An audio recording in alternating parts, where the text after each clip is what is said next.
Yesterday, Sierra Leone joined the rest of the world to commemorate World Forests Day. Now, the day is to raise awareness about the importance of forests and trees for survival of humanity and the planet. Forests are crucial for ecosystem and our survival.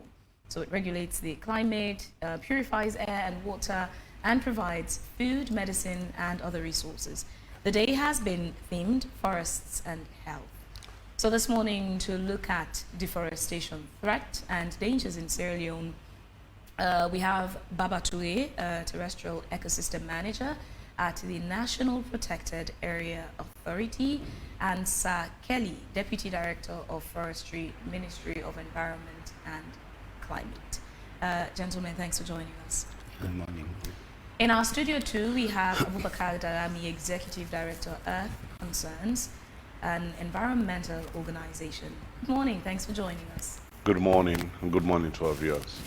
Let's start with understanding the significance of such a day, especially for a country like Sierra Leone, and considering the season we're about approaching, the rainy season, and the memory of all the disasters, whether minor or major, that occurs during the rainy season.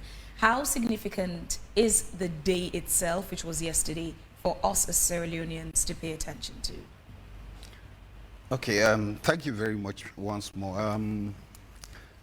The day was set aside personally by the United Nations General Assembly, like you rightly said in your intro, to raise awareness all over the world. And this is not limited to government agencies, but also civil society organizations, platforms like AYV, that is now airing whatever we're saying about forest. Like you rightly said, forest all over the world has been dwindling. Over 10 million hectares of forest is lost every year through deforestation. Deforestation for us here, major causes: farming, mining, housing constructions, etc. And these are the major causes of deforestation. So such a day is set aside for us to think back. That is why the theme this year is forest and health. Give back, don't just take. So when we take from the forest, when we get all the benefit from the forest, it is but fitting for us to also think that we need to give back to the forest. We need to manage it properly, sustainably. If not, we lose the forest, and if we lose the forest, we know exactly the dangers we face. You're talking about disaster, we're talking about the medicinal values we get from it. Now, water is becoming a very serious problem all over the world. The UN yesterday was really serious, and there is a very serious alarm that we'll get very serious problems with water. Things that we normally refer to as sustainable resources are no more sustainable because the balance is shifting gradually. And so these are all the reasons why we need to really join the rest of the world to celebrate such a day. Forests and health. That theme itself, break it down for the understanding, for probably the rest of us who just think forest is just forest. And to also those who think forest is a means of economic survival by deforestation. How does the forest tie to our health? Okay, so basically the theme says improve forest, improve health. In other words, our health is directly tied to the forest. How is it tied to the forest? Research has shown that over 500,000 medicinal medicines are really got from the forest. That is not all. The clean water we get from the forest, if we don't get clean water from the forest, it has health implications. If we don't get clean air, the forest is there to really clean that air. There are health implications. Today, we have zoonotics all over the place. The One Health program is really concentrating on zoonotics because over 60% of diseases that affect us come from the forest. Because when we destroy the forest, we're directly inviting the wildlife from the forest to come to town. And once they come to town, they come with whatever they have. And these are things that we suffer from. So every year, that is why, the people that are attached, the scientific organization or scientific group that is attached to this worldwide Forest Day, will always come up with a theme that is associated with things that directly hinge on our living and well-being. All right, let's for the longest of time, we've always been talking about the problems, how we deforest our forest, but also we've seen over time some efforts have been made to keep our forests alive. Yeah. We've seen people planting trees, government initiative, individuals, and all of that. But we've really not seen the impact of even the tree planting at some places, because for many people, we do not have alternative means of livelihoods. For example, for those who depend on the forest for survival. I mean, Mami Fatuna na chiefdom na Kabbalah, Gogo cuts teak for burn charcoal or for sale so that it survive. So the question is, what are we doing to ensure that sustainably we're able to protect our forest, so us, the humans, we're able to live? Well, thank you very much. And, forest management, in relation to what you are saying, should be co-managed with the communities, the forest edge communities. And for the state entities, like for instance, the Minister of the Environment, National Protected Area of Forest Department. Of course, we have forest officers along the forest edge communities that exist there. But mostly you have the communities there that resides around the forest. So this time around, we are shifting, we are shifting from the conventional way of managing the forest, where we just move from Freetown, you go and do some activities, you return back to Freetown. But now we are bringing on board the communities, the forest edge communities, training them. We train them, we form task force around those areas, and we try to amend some laws to ensure that they are in charge of whatever forest resources that is being found in their communities. At the end of the day, nobody just moved from Freetown to go there to say, the government sent me here to come and log in this forest, to come and mine in this forest. Most of these things now is being done in consultation with the communities, because the communities knows that whatever thing that happens to, let's say anything like an impact, it will affect them directly. So this time around, we train them. We've given them the responsibility, identify forests that will be production forests for them. When it comes in terms of producing maybe boards or timber or firewood and other things, they know the forest they will run to. If we talk about strictly for protection, we know the forest that we consider as protected forests that should not be touched. So you see that we have protected forest and we have production forest. But the main approach there now this time around is on the community-based forest management, CBFM. Just before you get into the details, let's go back. You just mentioned protected areas. We have protected areas, we have national parks, we have places that should be strictly protected. No matter what, you don't venture into. And we've also seen over time where green belts are being, violated. People go beyond those areas and do what they have to. And sometimes there are people of high places. We've seen encroachment, into those areas by people who are very influential, highly placed. So how do we ensure that the policies, the laws we have are biting, and ensuring that people who always go sit, make, and do these laws do not go back to violate? We've seen, even for example, Takugama, we know of the issues of encroachment and all of that, and how people are. So how do we keep that alive with the implementation of laws, irrespective of your social and political status? Well, by law, and we have the Forestry Act of 1988 being amended now, partially being amended in 2022. And if you consider a forest to be a national park or a forest reserve, if you want to do anything extra than the conservation, you need to take that act. You need to take that issue to the parliament. The law, the parliamentarians will sit on it. Maybe if it is possible, they will have to weigh the benefits and the disadvantages on that particular activity in that particular forest. At the end of the day, if it is possible for any type of such activity to take place in the forest, then the parliamentarian will sit to see how best they could have that part of the forest for developmental purposes. And an offset should be given. If you take this, you should provide another one for conservation. So most of these things that we are saying are like the encroachment, illegal activities around the forest edge communities. It's not really good. This has been a challenge. It as a result of at times poor collaboration with MDAs, because most often, for instance, if the Minister of Lands is working with the forest management authorities, like the Forest Division or the National Protected Area Authority, they should be consulted if you want to do any layout in any area that you think. But in fact, we have green belt, as you've said. We have green belt. We have maps, Google Maps, that can show that this area is a protected area. This area is a forest reserve. It's not ideal for mining. It's not ideal for any infrastructural development. So most often, it's due to weak collaboration with MDAs.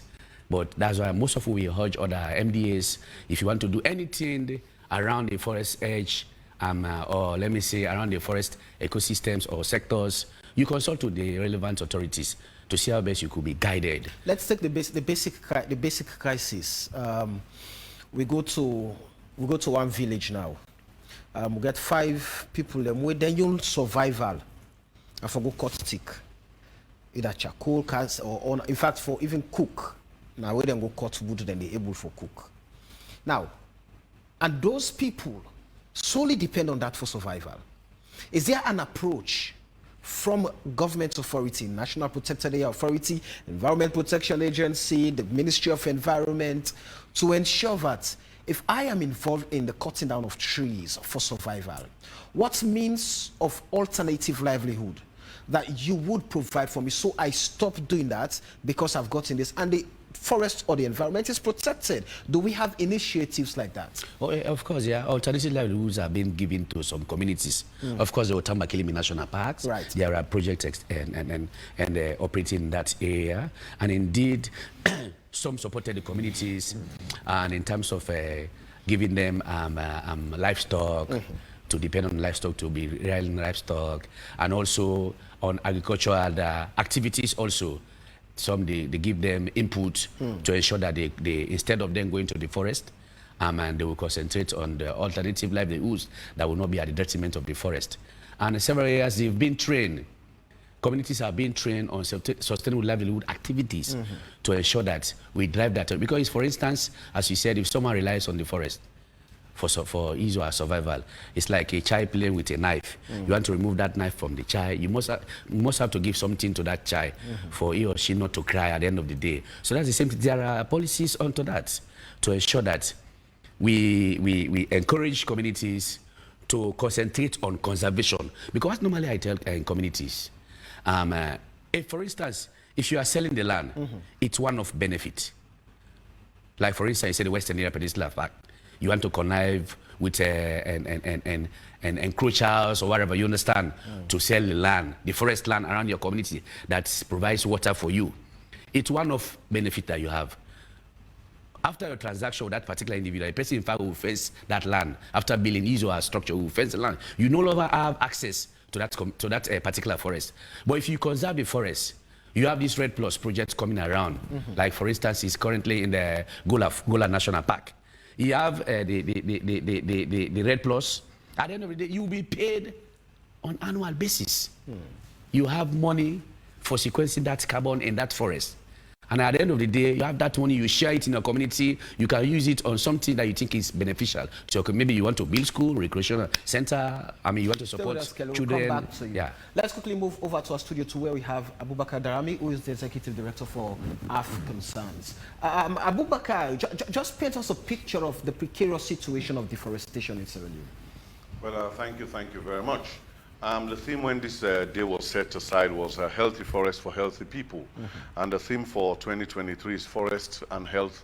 So when you look at that, trust me, it is like our life depends on this forest.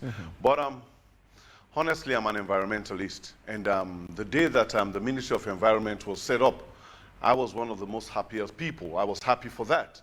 But to greater disappointment, now we have the Ministry of Environment, we have the National Protected Area Authority and all, and we have not seen anything much. And I mean, it breaks my heart to see, for example, have the national parks. The Western Area Peninsula Forest is a national park, of which nobody should encroach there. Nobody should step in there. You have the protected area and you have the community forest.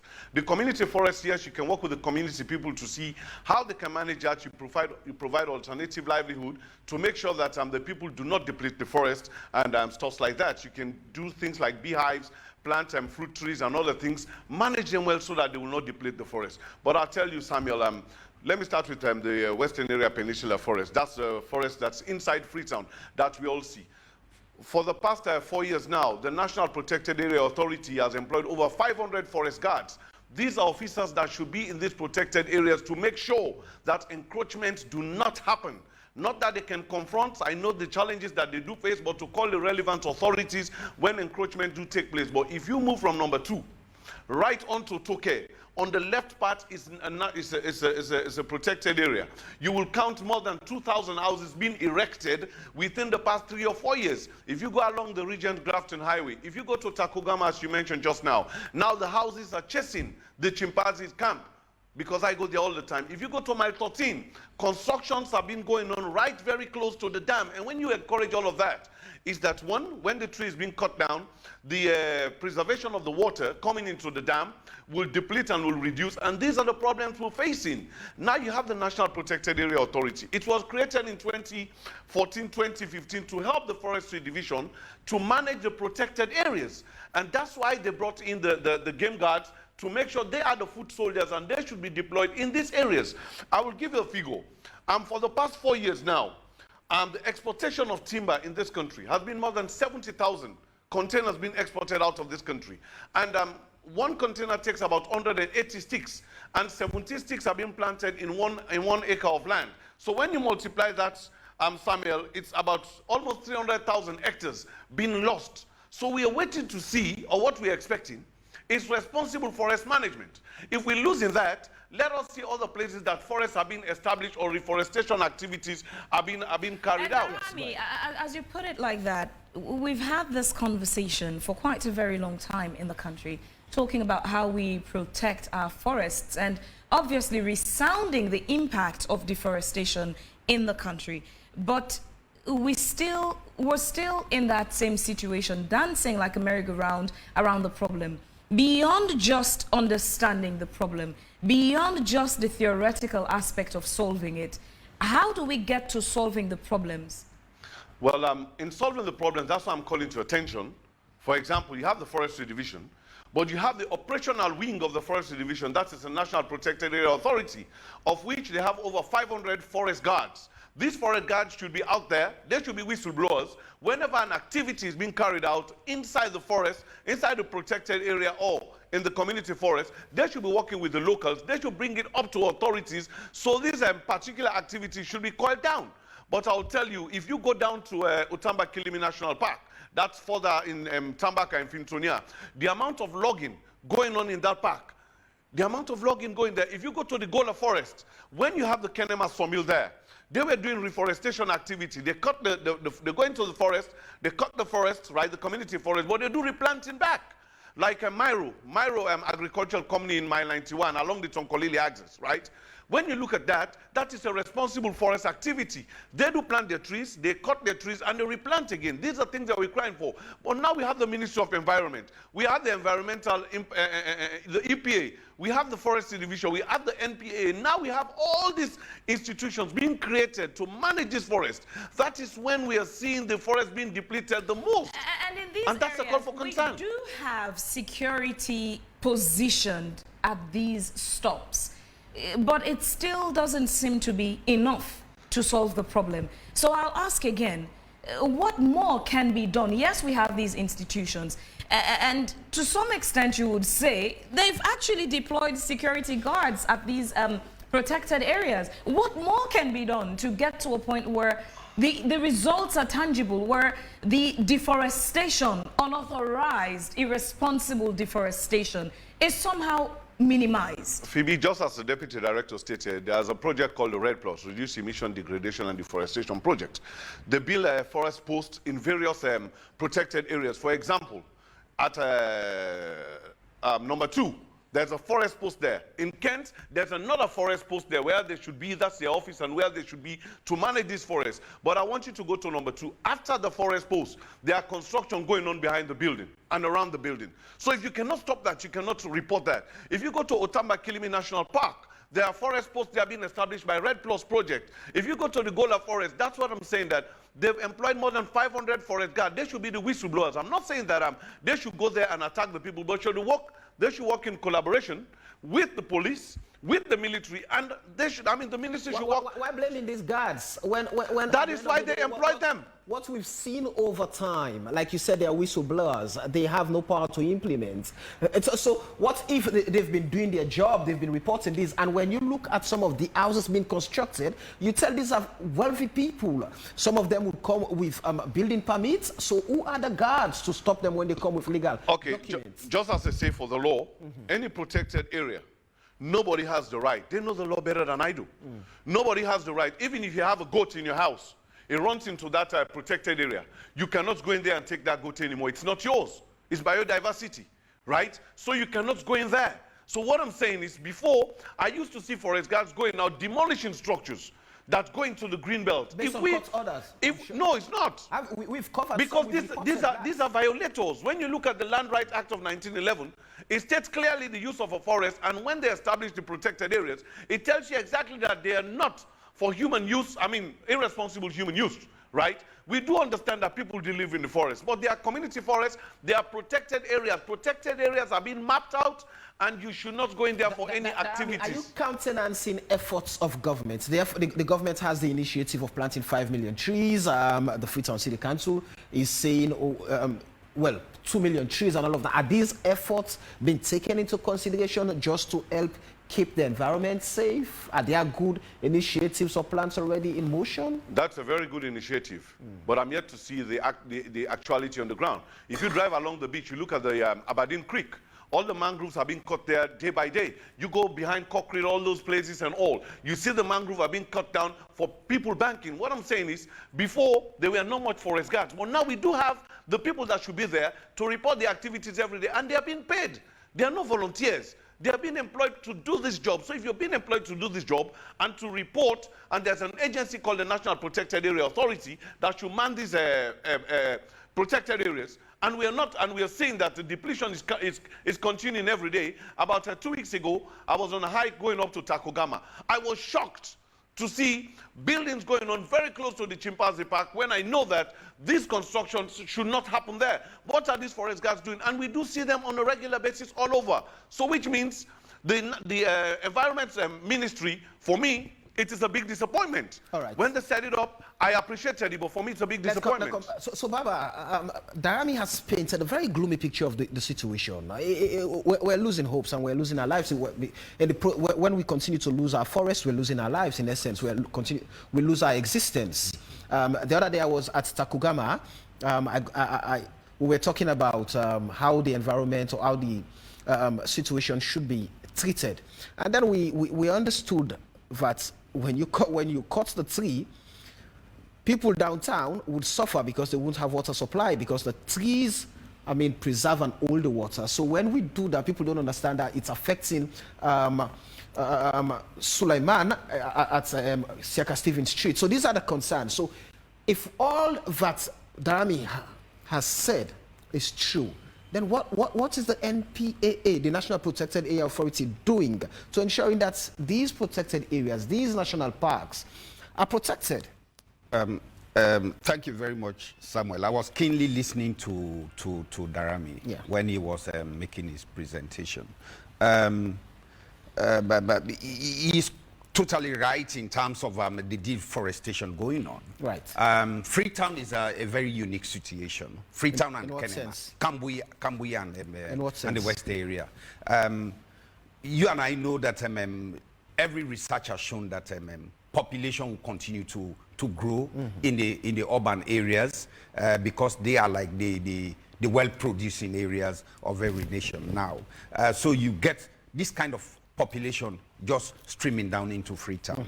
As a result of that, and the high cost of housing in Freetown, everybody wants a house. And so sometimes people get up at 2 o'clock in the night, 2 in the night, 3 o'clock in the night to go into that forest to brush. So you actually have game guards. They are humans. You tell them, you can walk between 7 a.m. or 6 a.m.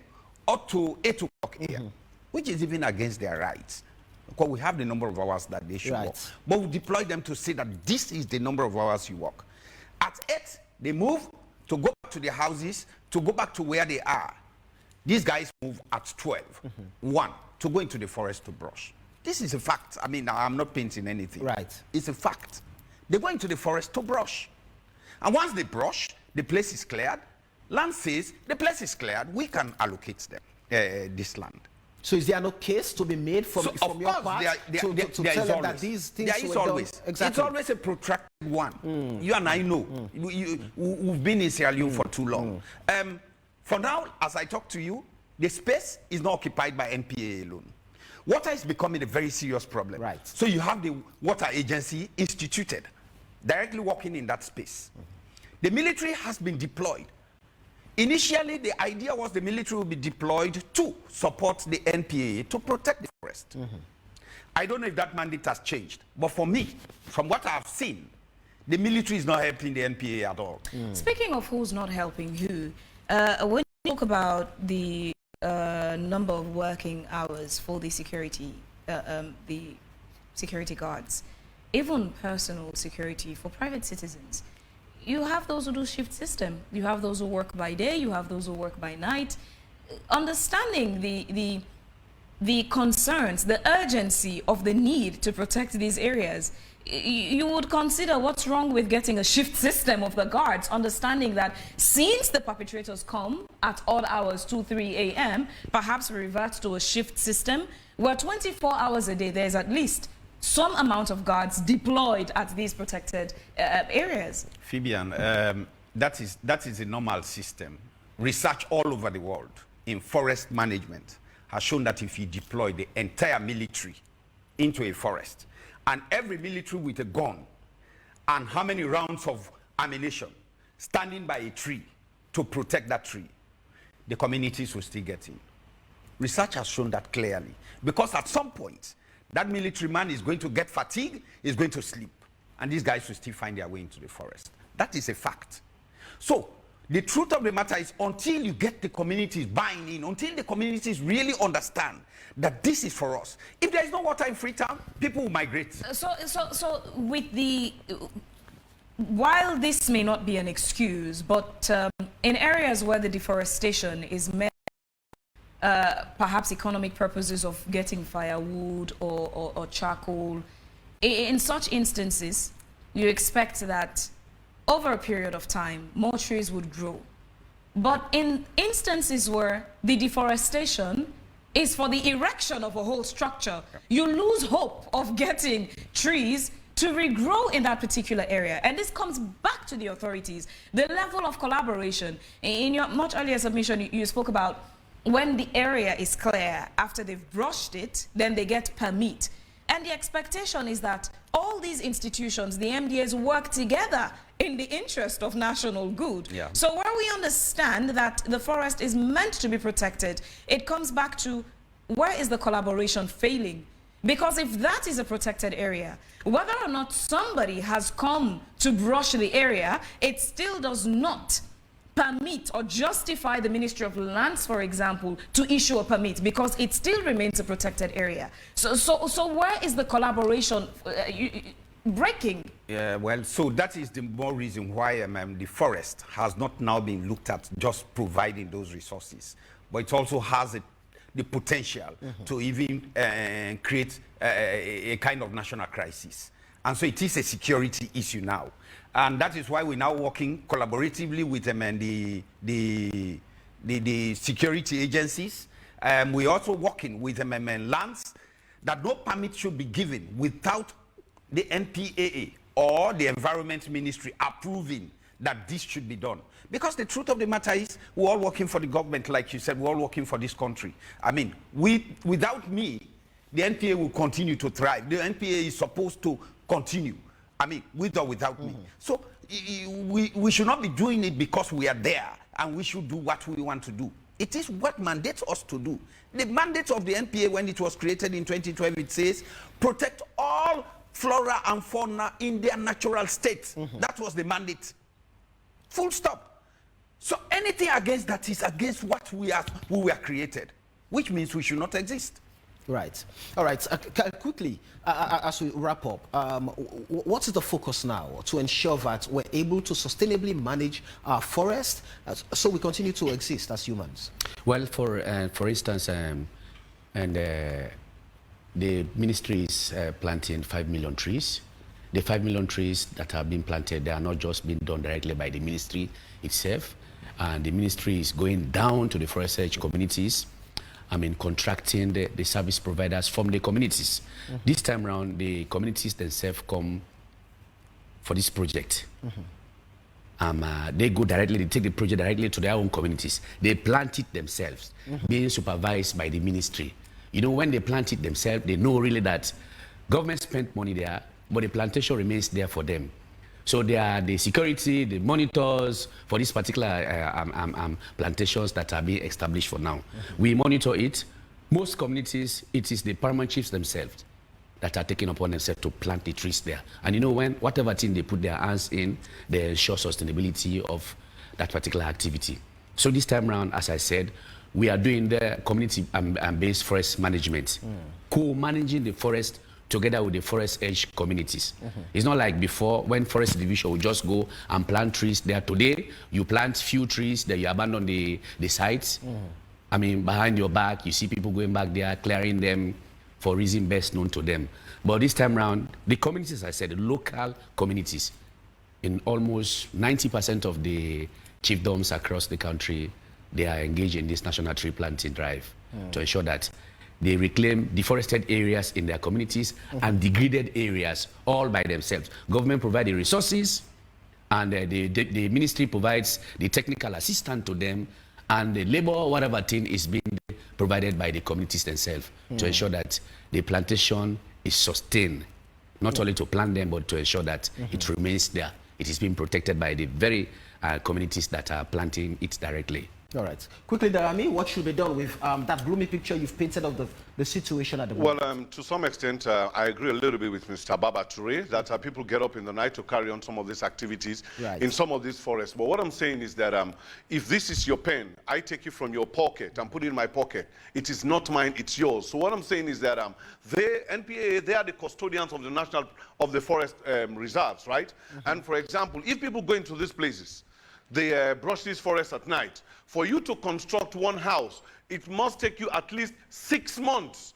Before, I used to see the National Protected Area Authority and the Forest Guard demolishing structures in these protected areas. And one thing that the Ministry of Lands will do in their documentation, when they survey a piece of land, is state on that document that the means and measures used to survey this piece of land is correct. It say that the Ministry of Land has awarded you this piece of land. Go back and look at this document. And the Ministry of Works will not give permit on those particular properties, because I know that if they do that, it is a violation on the permit division at the Ministry of Works, and they should be brought to book. So what I'm saying is, if a house takes 6 months, let me say somebody brushed the land overnight, but to construct a house takes you about 6 months. The NPA, the Forest Guard, when they come to work in the morning, they see a foundation being laid, walls are being raised up. I used to see activities, they go there and demolish these structures. A bag of cement now is about 140,000. So if you put 100 bags of cement in a structure and they demolish it, definitely the next person will not come up. But when you start from number 2 to Toke, you will count more than 2,000 houses. If you start from Regent Junction, when the Red Plus carried on the tree planting exercise, that was 7-8 years ago. They started planting Regent Junction right through to Charlotte and all these places. But when you're going along the Regent Highway, you see Charlotte, you see the buildings going up the hills, and there are no demolition, nothing to deter these people there. So that encourages more people to come in. And the NPAA, they have stations there, their people are there. If they start to hold perpetrators, demolishing the structures and all, they do not need court order for that. They know exactly what I'm saying. These are encroachers. When you demolish the structure, if you meet the caretaker there or the owner, take them to the police. They should be arrested for destroying flora and fauna and the biodiversity. But if you do not do that, definitely you encourage other people to take these steps. This is what I'm saying. And for the Environment Ministry, I was thinking that when they set up that ministry, they should be taking proactive measures. But I think that when they created that ministry, I think they put bunk beds there. They're really sleeping. Nothing is happening. Thank you very much, Abubakar Darami. It's been a pleasure having you there. And thank you very much, Kelly from the Ministry of Environment. And thank you very much, Baba Toure from the National Protected Area Authority.